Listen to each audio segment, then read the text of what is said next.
আমাদের পার্বত্য চট্টগ্রাম আমরা দেখতে পেয়েছি বিগত সময়ে এখানে যে নিয়োগ প্রক্রিয়া সেগুলো অস্বচ্ছ, বিভিন্নভাবে কুরাপশনের মাধ্যমে দুর্নীতির মাধ্যমে শিক্ষকদেরকে নিয়োগ দেওয়া হয়েছে, যে কারণে আমাদের পরবর্তী প্রজন্মকে যেভাবে প্রস্তুত করা দরকার সেভাবে প্রস্তুত হয় নাই। আমাদের প্রধান দাবি থাকবে আসন্ন নির্বাচনে যারাই নির্বাচিত হয়ে আসবে আমাদের পার্বত্য চট্টগ্রামের শিক্ষায় সংস্কার করবে এবং আমাদের পার্বত্য চট্টগ্রামে আজকে এখন পর্যন্ত কোনো বিশ্ববিদ্যালয় প্রতিষ্ঠা হয় নাই।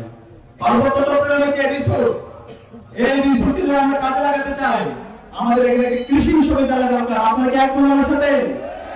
আজকে যদি আমরা পার্বত্য চট্টগ্রাম খাগড়াছড়িতে যদি একটা কৃষি বিশ্ববিদ্যালয় প্রতিষ্ঠা করতে পারি এবং আমাদের শিক্ষার্থীদের যে চিন্তা, তাদের যে ভাবনা, তাদের যে ইনোভেশন সেটাকে সঠিকভাবে কাজে লাগাতে পারি, তাহলে পার্বত্য চট্টগ্রামের যে পাহাড় আছে, অবারিত যে সুযোগ আছে, সম্ভাবনা আছে, সেই সম্ভাবনাকে কাজে লাগিয়ে পার্বত্য চট্টগ্রামে একটা কৃষি বিপ্লব করা সম্ভব।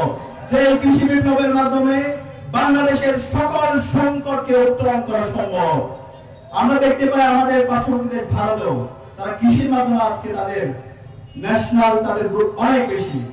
চায়না তাদের আজকে কৃষি বিপ্লবের মাধ্যমে তারা সারা বিশ্বে নেতৃত্ব দিচ্ছে।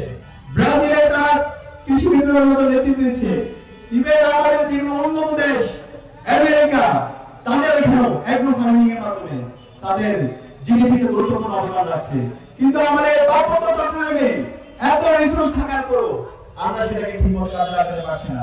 আমরা আশা রাখবো আসন্ন নির্বাচনে নির্বাচিত প্রতিনিধিরা এই পার্বত্য চট্টগ্রামের যে অপারিত সম্ভাবনা আছে সেই সম্ভাবনাকে কাজে লাগানোর জন্য, পার্বত্য চট্টগ্রামের সকল শিক্ষার্থীদের মেধা যোগ্যতাকে ফ্লারিশ করার জন্য এবং সারা বাংলাদেশের মেধাবী শিক্ষার্থীদেরকে কাজে লাগার জন্য এই পার্বত্য চট্টগ্রামে একটি কৃষি বিশ্ববিদ্যালয় প্রতিষ্ঠা করার মাধ্যমে পার্বত্য চট্টগ্রামে একটি কৃষি বিপ্লব করবে ইনশাআল্লাহ। যে বিপ্লবের মাধ্যমে এই পার্বত্য চট্টগ্রামের জেলাগুলো বাংলাদেশের সামগ্রিক জিডিপিতে গুরুত্বপূর্ণ অবদান রাখবে ইনশাআল্লাহ।